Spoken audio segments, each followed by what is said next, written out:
What's up, otakus and gamers? This is AWBrawler for East Range and Empire Arcadia. Just be playing a little bit of Mario Kart here tonight, while just discussing just things about the gaming industry. Starting off with the Nintendo Direct that just happened recently. Now, going into this year, I already knew why do I have Kirby clothes on. Oh wow! Going into this year, I already knew that there was going to be a lot of Nintendo games that I'm interested in. So that direct, it actually helped out a lot because Splatoon, I'm already interested in Splatoon. Anyone who knows me knows that you see me all on Twitter, Splatoon, Splatoon, Splatoon, Splatoon. If you see me on my Facebook fan page, Splatoon, Splatoon, Splatoon. If you add my personal Facebook, you see me and my brother fussing about Splatoon. He hates it for some reason. I don't know. Um, I'm liking the hub world for it and all the extra features and details they gave about Splatoon. One thing I did hate about the direct though, well, I didn't hate because I'm gonna play that, but I kind of feel like they trolled me a bit with the opening. I'm pretty sure everyone was thinking Shin Megami Tensei Fire Emblem, Shin Megami Tensei Fire Emblem, but it was just ordinary Fire Emblem.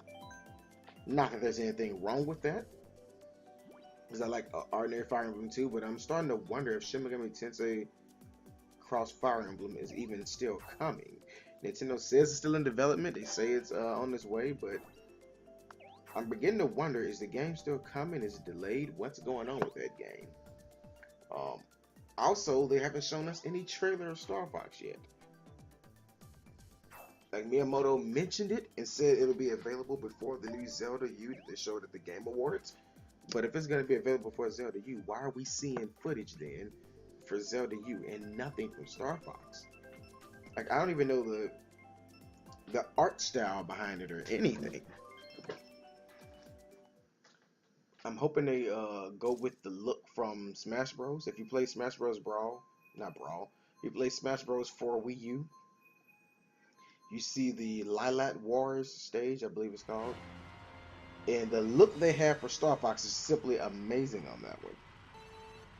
I want to see a new F Zero. The F Zero stage on here really makes me want to play an actual F Zero. So it'll be interesting to see just how this year pans out because basically most of the games that we saw from E3 that are not coming this year are coming in the spring. So I'm interested to see what else Nintendo has for E3 this year. Yes, I know this is early, this is only January, but it makes me interested in seeing just what they have for E3 this year. If they're already having all these big games coming in already just for spring. I mean, think about it. By the time May comes out, all the big hitters are going to be out except for Xenoblade Chronicles X and Zelda. Star Fox, I don't know when that's coming. But basically everything except for the two big hitters. I feel like the two big hitters are Zelda and Xenoblade Chronicles. All that's going to be out before E3, except for Zelda and Xenoblade Chronicles. So either Nintendo has some awesome stuff up their sleeve, or they just really want to make sure they get everything out there. I kind of figured that the rest was going to drop because I was ahead of everybody and they vanished. So either they have a lot planned and they have a lot ahead, or they just really want to let us know when these are available. And I'm not putting that past them because if you remember when the 3DS was still young at one point, they had an E3 and they had presentations where they were showing off what was coming to the 3DS. And they showed everything like, oh, so it must be something big coming after this. And it was a little dry until Mario 3D World and Mario Kart. So they have done that before. But I want to believe that's not the case this time. Yeah, so with that out the way, I'm also looking at the PlayStation event with the Street Fighter 5 being exclusive. I'm guessing that's going to be a timed exclusive. And then you have PlayStation, and then you have Xbox with Halo 5 is the main thing I'm looking forward to for the Xbox because that's pretty much almost one of the only games that actually gets me excited enough to buy a system for it is Halo that they have. Now, I'm not saying the games are bad. I'm just saying my preference is Outside of Halo, I can't think of anything that would make me buy an Xbox One. I'm not. I'd buy the system for Halo. I'd play Gears, but I would not buy the system for Gears of War. I would play. Okay, I wouldn't even play Crackdown. I'm not even gonna lie and say that. Uh, yeah, Halo, Project Spark. I would play Project Spark. Would not buy a system for it, but I'm really interested in Project Spark. Really liking what I see with that. PlayStation has Kingdom Hearts, the main thing I'm looking at. I was really, really interested in the Final Fantasy game, but the more I see it, the more it upsets me because it's called Final Fantasy. Fantasy. Yet it seems more like realistic sci-fi stuff now. Like they got rid of the chocobos and give you a convertible now. I mean, I know I'm a Nintendo fan, so I do have a bit of a bias, and I like their style and games. But it does seem like to me that they're like the main ones who aren't afraid to just make something wildly fanatical fantasy. Like look at even this stage, this Duck Gun stage that Rosalina's running through, taking a sweet time for me to jump in. It's one of the most outrageously over the top things. Like it's realistic in a sense with the jungles, trees and everything, but at the same time you have just fake artistic stylings in there, like the giant flowers and stuff. I like that. Like one thing, like I've never watched the Nintendo Direct from E3 again until last night.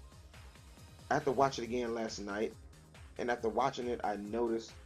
I don't know why I didn't notice they said this before, but they was talking about their developers, and they said they all have one thing in common.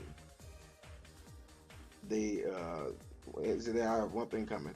They like to make games that are basically just fun for fun's sake. So before they focus on anything else, they focus on game mechanics. Like even Splatoon, the way Splatoon came into being, because it said it was going to be a Mario game at one point. I'm glad that didn't happen. I like the Inklings. It came into being because they had a gameplay mechanic first. So they probably were going to have Mario with FLUDD like he was on Mario Sunshine, but instead shooting graffiti and paint.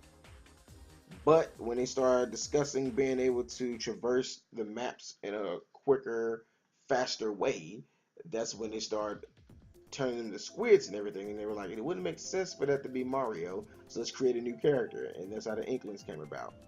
So I like that approach, where it's like, let's get a cool game mechanic, a cool game design first, then worry about how the character looks later.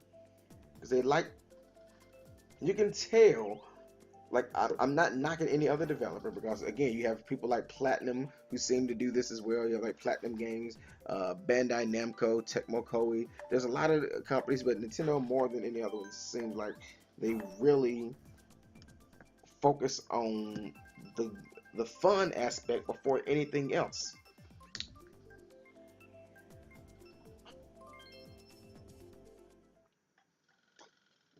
That's why even their crappy games, like I hate Nintendogs. That should not be a game. But even Nintendogs has its fun elements. That even though I hate that game, I did the first time I played it, I did catch myself playing it longer than I expected, though I know I'd never buy it myself. There's a flower game on the 3DS. It's a the garden game with the Mii's when you go to the Mii Plaza on the 3DS. That game sucks, but I keep finding myself playing it. Why? Because even though it's like the premise behind it is stupid, and yes, the game sucks, but it sucks, but it has its fun parts. So I guess I should put it like this: most of the elements of the game suck mainly because you only can do like one thing a day unless you have a spot pass. But some kind of way, it's interesting and it's fun to grow freaking flowers. I don't know how Nintendo pulls it off, but they can make growing flowers seem fun and interesting. Now, I will say this: that flower game, if it was not a spot pass game, and I can just play it as is all the way through everything, and I fell off the edge. I knew it. I can just play it all the way through any given time with all the bells and whistles and plant my flowers all the way out without waiting for spot passes. It probably would be a lot more fun. It probably would, and I still wouldn't buy it, but yeah, but it's a spot pass game, so they're all limited. But that's amazing how they can take that and make it fun. Kirby Canvas Curse, which is also Kirby and the Rainbow Curse, is based off of the same style of play, where you draw lines and Kirby moves by himself.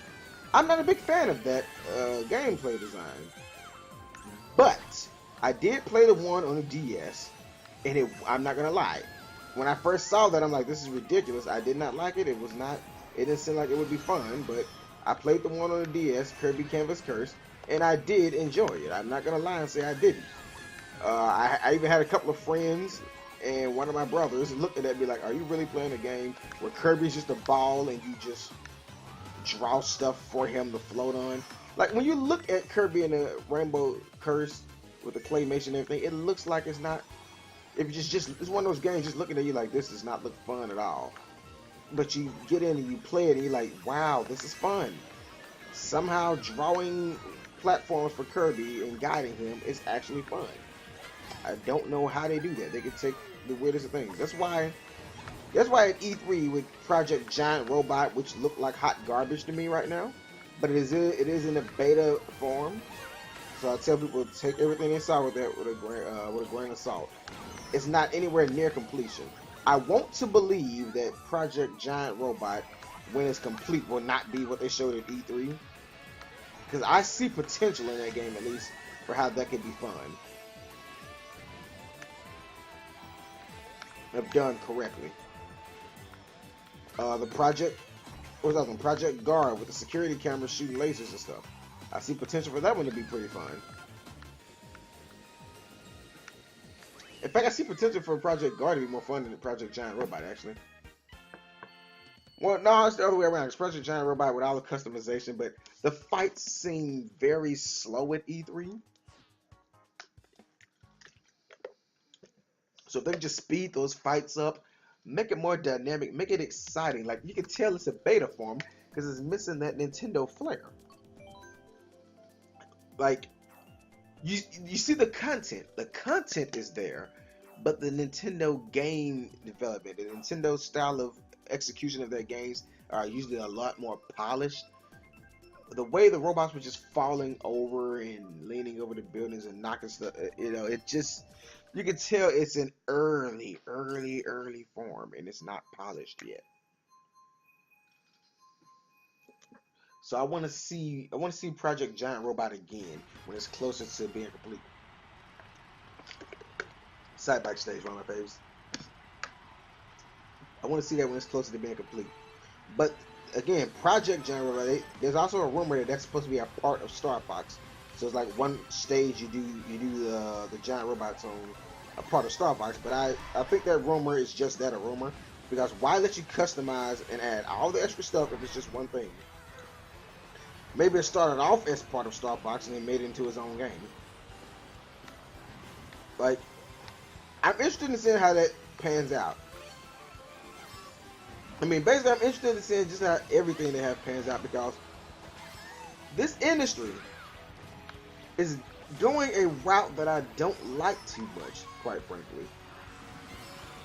Like, I was able to perfectly predict just about everything from last gen. What game would be hot, what game would not be hot, what console would sell, what one would not. And I'm way off. My predictions are horribly off this gen because they don't make sense. Things are not making sense like they did last gen. Last gen, it made sense why this would sell, why that would sell, why this would be hot, why that would be hot. This time, it's like people are loving playing. Like, for the longest time until like before the Christmas, for the holiday season, the other two consoles offered mostly ports that you could play on their previous console and remakes.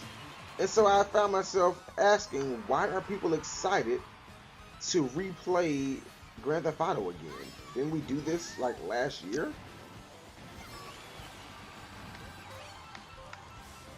And then when I say that, people say, well, the Wii U has Wind Waker. And I'm like, Wind Waker was over 14 years ago.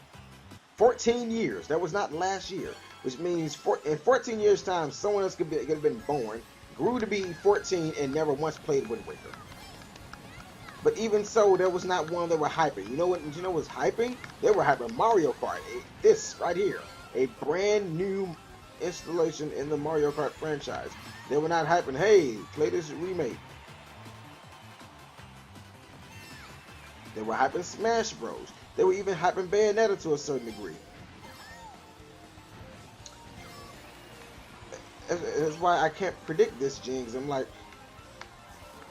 if we just look at it, just game for game, so for this gen, even though it had the year head start, everybody wants to say that.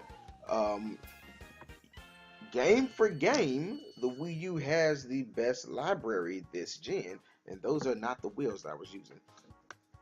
That's the best library this gen so far. And then with what's coming out this year, it's going to add to that and continue to have the best library this gen, it seems.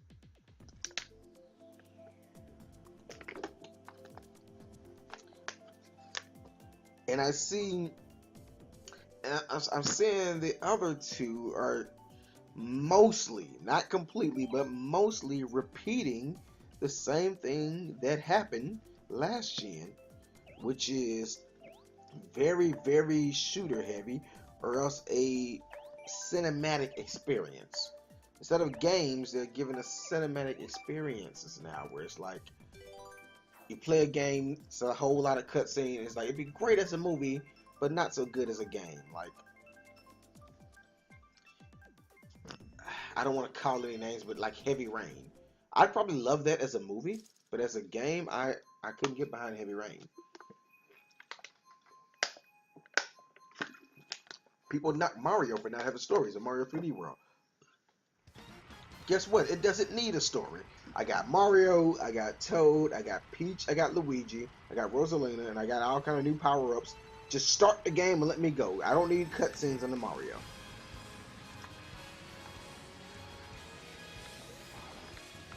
I mean, maybe I'm just a little too old school and I like just being able to hop into my game and play sometimes. But I feel like that's a trend that I think is slowly killing gaming, and it needs to stop all these games that try to present themselves like a movie. I mean, what's so wrong about a game presenting itself as a game? A game wanted to actually be a game. That's what it is.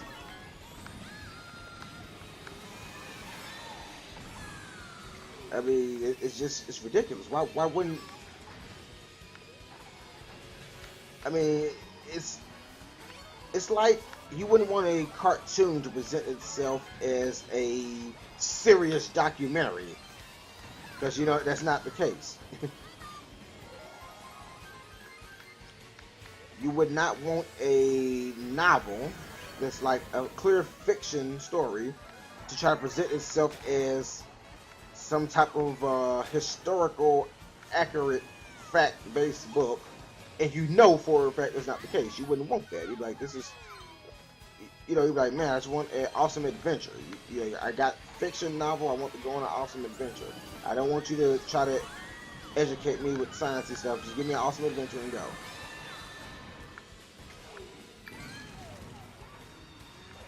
So why can't games do that? Like, it's like the people running the industry now have made up in their mind, games aren't cool anymore. Movies are cool. Games should be like movies. No, that's not the case. Games are still cool. Racing games, still cool. Fighting games, still cool. RPGs, still cool. Platformers, puzzles like... I can't believe that Nintendo Direct just went by recently. There were people complaining about the Puzzles and Dragons game. I understand complaining about the Mario one, like, oh, Mario's in everything, but they complain about Puzzles and Dragons. They complained about the Pokemon puzzle game. Every puzzle game they complained about. They're like, oh man, all these puzzles show the real games. And I'm like, puzzle games are real games. In fact, it could be argued that the very first video game ever was a puzzle game. The very first one created by Ralph Baer, where you just a dot chasing another dot. It was called Chase. Technically, it was a puzzle game, a two-player puzzle game. You're chasing the other guy and they're running away. And Tetris is one of the first games too. Puzzles are real games. When I see people arguing about the Nintendo Direct showing puzzles, I'm like, really? I like Mr. Driller. That's a puzzle game. See, that's something you can't give cinematics to, or super good graphics to, or physics. You know, next gen hardware does not matter with Mr. Driller. They could keep making Mr. Driller on Game Boy Advance type technology, and it would still be a fun game because it's a puzzle. See, because a good game doesn't care about graphics or how it looks. Again, look at Tetris and how great Tetris is aged.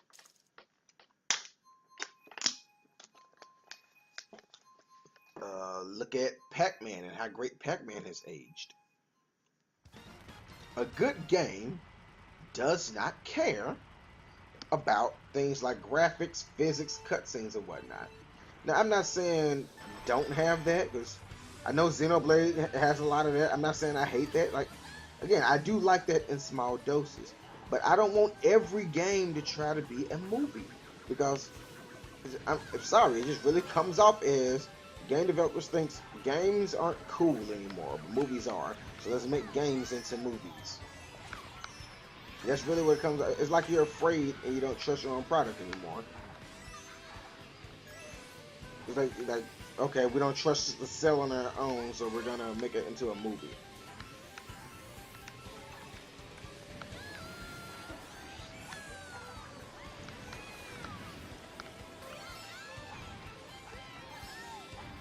Like, that's why with Splatoon, I had a couple people that disagree with me. You know, like with Splatoon, I hope it doesn't have some kind of deep cutscene heavy story. I hope it's kind of simplistic Mario type of story where they just mumble and squeak and make weird noises. It's up to you to interpret what you think is going on. Or look, if you do storytelling, you don't have to do it through cutscenes. It's a game. You know what some of my favorite storytelling in all the video games are? The Metroid Prime series. Because Metroid Prime does not hold your hand and tell you the story. Even Metroid Prime 3, which does give you a lot more cinematics, it doesn't hold your hand and just force feed you a story. Oh no, you gotta get your scanner and scan stuff to figure out what's going on. And like, that's good, because you can play through the whole game and not know the whole story of what's going on. So you have to go back and find stuff. And then you have some people who 100% everything, they can tell you that everything about the whole world of the game and what's going on. That is interesting. That's how you tell a good story in a game. Like, I think, was it Iwata or Miyamoto, one of them was on a record saying they think storytelling in games need to evolve the way they tell stories. There's too many cutscenes. I agree. We need more of those Metroid type of stories where it's, or maybe not even Metroid, maybe they can do it like, people will probably disagree with me with this, but Animal Crossing. Animal Crossing tells a story. It really does. But you decided. You, the player, decide your story in Animal Crossing, especially this new one we're getting mayor. Everybody's Animal Crossing experience is different. And they can tell you a story of when they first started, when they first got into town, how they changed things around now, what they changed, what they didn't change, who they made friends with, who left the town, who came into the town, their strategies for how they made the person super rich, super fast. Maybe they can even tell you a couple of times of how they really messed up about they screwed up their whole town, but they fixed it. I mean, it's not your action game type of story, but Animal Crossing does have a narrative. It's just not a straightforward, force-fed, given to you narrative. It's what you make of it.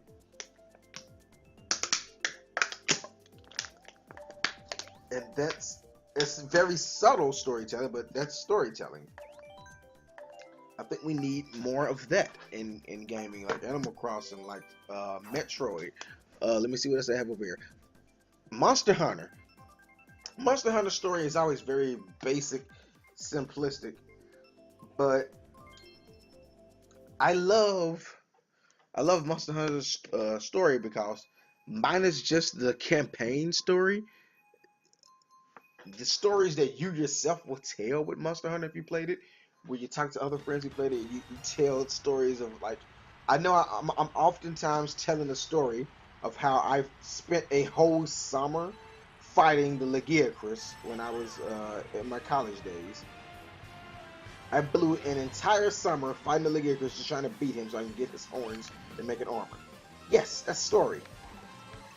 Now there's no text or no voice acting story, but yes, that is story because I'm like, that's epic. That's more epic than any little 10-hour campaign ever could be. That I could tell people, look, I spent a whole summer whooping this guy to get this perfect armor set. Like, and then it prolongs your games, and your games can be longer when you get creative about how the storytelling works. Whereas if you give them a direct story, guess what happens when they beat that? That's it. They get no more story. Like I even like the way Kid Icarus does story. There's no cutscenes. They're talking to you the whole time, and depending on how you play it, you can get different pieces of dialogue, and they can say different things. And you can collect trophies of every character and everything in the game to tell you stuff you do not learn in the story of the game. Bayonetta does a little bit of this as well. You got your main campaign, but they also have other collectibles and things that you can collect that tells you things that happens within Bayonetta's world that you don't learn directly from the game, from the campaign. No, you have to collect and read up. So that's awesome that they can do that.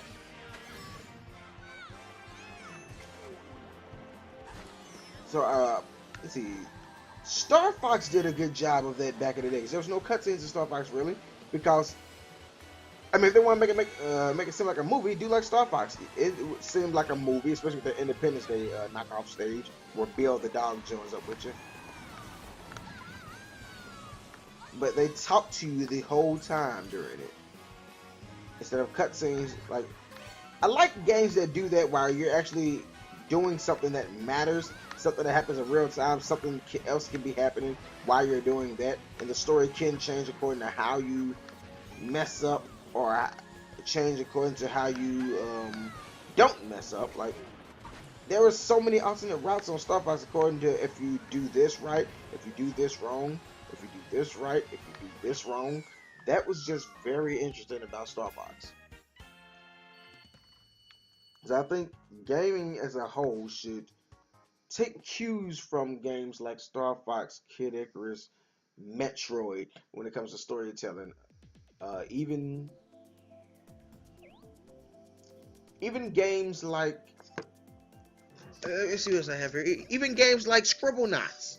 The storytelling in Scribblenauts is I know people probably look like I'm crazy, but yes, storytelling in Scribblenauts is actually pretty interesting because it lets you choose when you go to what part of the stage, and you do little missions for the people, drawing random crap to help them out. But at the same time, the story unravels piece by piece as you get stars. Now, there is no one overarching story in the newest Scribblenauts, but the older ones, there was one overarching story in the whole thing, but it was basically told in whatever order you choose to go to it in. And that made it interesting because it's like, okay, it tells the story. And heck, Scribblenauts itself is a game that really doesn't need a story, but Scribblenauts itself defines how you can tell a story in a different way.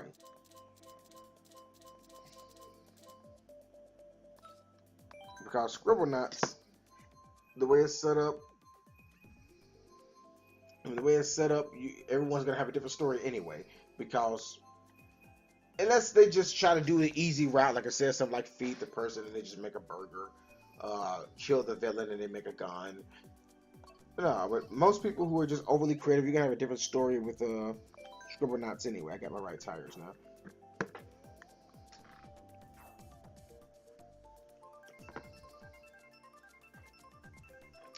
So yeah, I think I've ranted enough about story, though. I'm probably gonna finish this race out and cut this video before it's a little too long. But yeah, gaming right now. I remember saying this last gen. I said that if gaming goes the route that it's going in right now, it's going to lose it's going to lose its creative spark. It's going to lose its flair.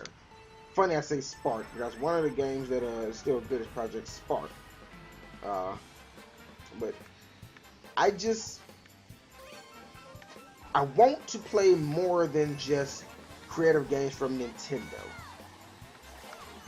I mean, I'm a Nintendo fan and I love Nintendo, but I want to play more than just Nintendo creative games. I want other people to make creative games as well.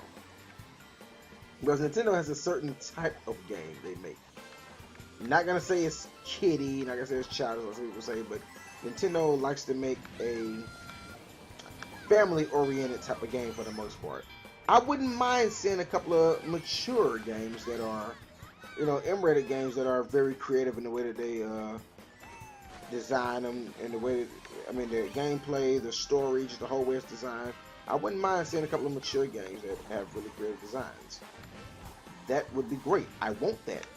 I just want this gen to be creative and surprise me more than just the Wii U. That's what I want for this gen. I want more than just the Wii U to surprise me this gen. I want creative stuff from all three. And I'm saying a little bit with like Project Spark. Kingdom Hearts has hurt my feelings. I mean, not Kingdom Hearts. Final Fantasy has hurt my feelings because it's losing that creativity and going for realism. From what I've seen of Kingdom Hearts, it's still good though. From what I've seen of it.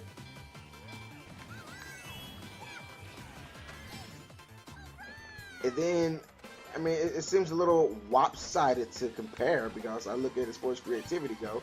I turn and look at the Wii U and I see Splatoon. I see Xenoblade Chronicles. I see Yoshi's Woolly World. Freaking yarn Yoshi. But guess what? The junk looks fun and amazing gameplay ideas. Again, Project Giant Robot is in very early development, but I see so much potential in that if they pull it off right. The new Zelda. Star Fox, I hope has a lot of creativity into it. It's Star Fox, for crying out loud.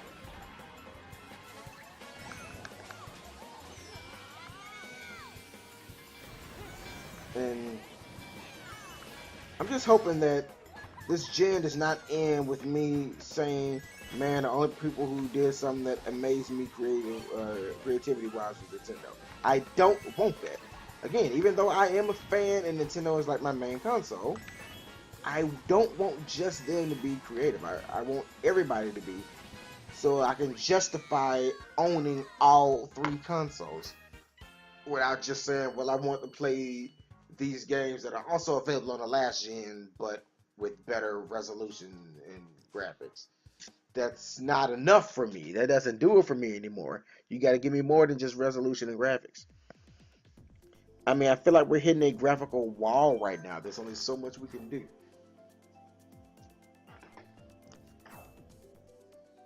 So, definitely better storytelling. Diversify.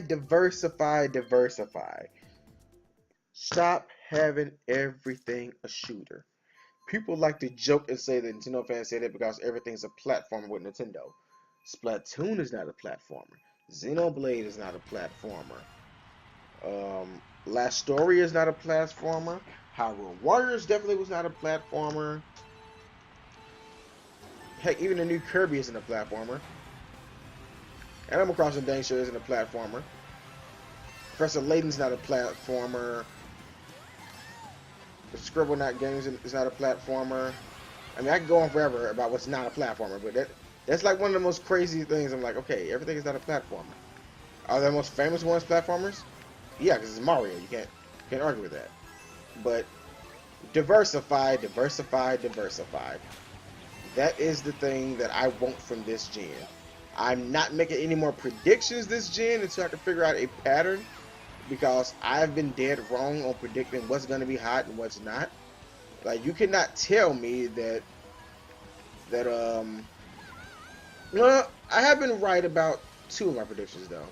The amiibos are hot, and that's why I'm saying I think Nintendo is working on an amiibo focused Skylanders / Disney Infinity type of game, because they know that Amiibo is hot right now. And if you have a Amiibo game where you only can play it on the Wii U, because that's the only thing that runs the Amiibos, it's gonna drive people to your console to get it. So I still think they're working on an Amiibo game.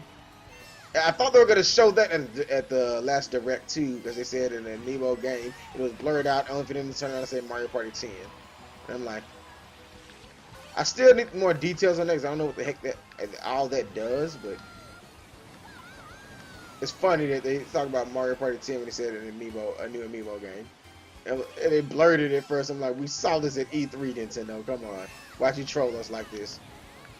I'm still convinced they have something else and they just didn't show us yet.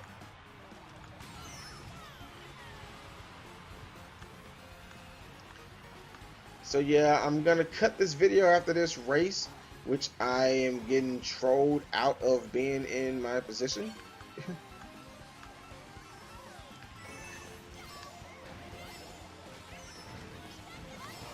Yeah, it actually went on a lot longer than I thought it would. I finally got my good tires.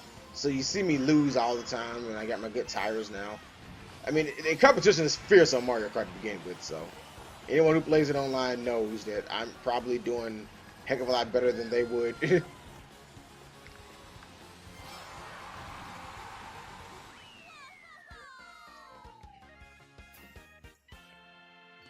I almost want to say screw that and go for one more race. I have a little bit more. Yeah, I go for one more race. Just one more, but definitely. Oh, the Wreck-It Ralph looking place. Sugar Rush. Definitely, they need to do an Amiibo game. I know they don't want to copy Skylanders because they don't want to force you to have to buy Amiibos just to play the game. They don't want to. I can't say they don't want to copy Disney Infinity because they have stage building in Mario Maker, which I'm sure is going to be big, and I'm surprised they didn't announce anything about Mario Maker during the Direct. I'm hoping that game is as big as I think it's going to be. Splatoon is the main game that I'm saying is going to be bigger than people think it is. That is what I think is going to be the runaway sleeper hit on the Wii U. It's going to be the game that nobody saw coming and is going to come out of nowhere and be huge. I mean, like 007 back in the 64 days, huge.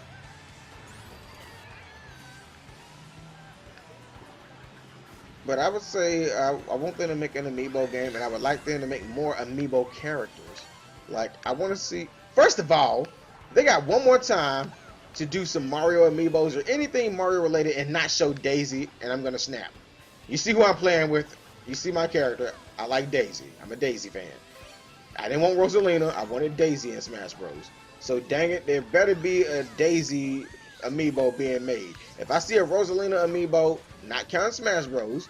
If I see a Rosalina Amiibo before I see a Daisy Amiibo that's not counting Smash Bros. Ones, I'm gonna be pissed off. Daisy was here well before Rosa. Thank you.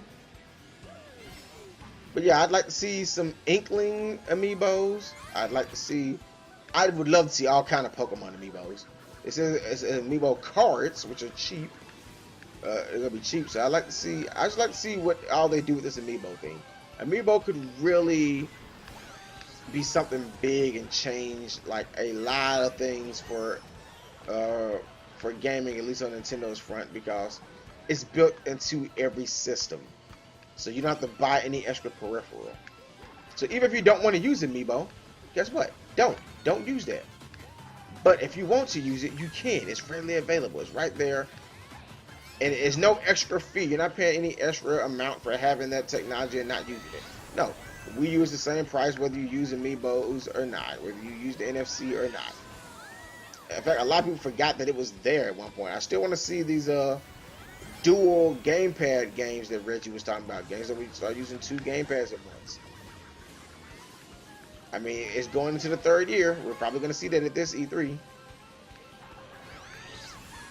If we don't see it at this E3, it's not going to happen. But when did Motion Plus happen? Didn't Motion Plus happen like when it was going to their 3rd year? But Motion Plus came near the end of the gen and they didn't get to really fully realize it. I mean, They packaged it with Fling Smash. What, you know. So I'm hoping it doesn't get the Motion Plus treatment where it comes too little too late. Because by that time, Move, Connect, everybody and their mama decide they want to do Motion Plus. Oh, you punk. Well, fourth isn't so bad.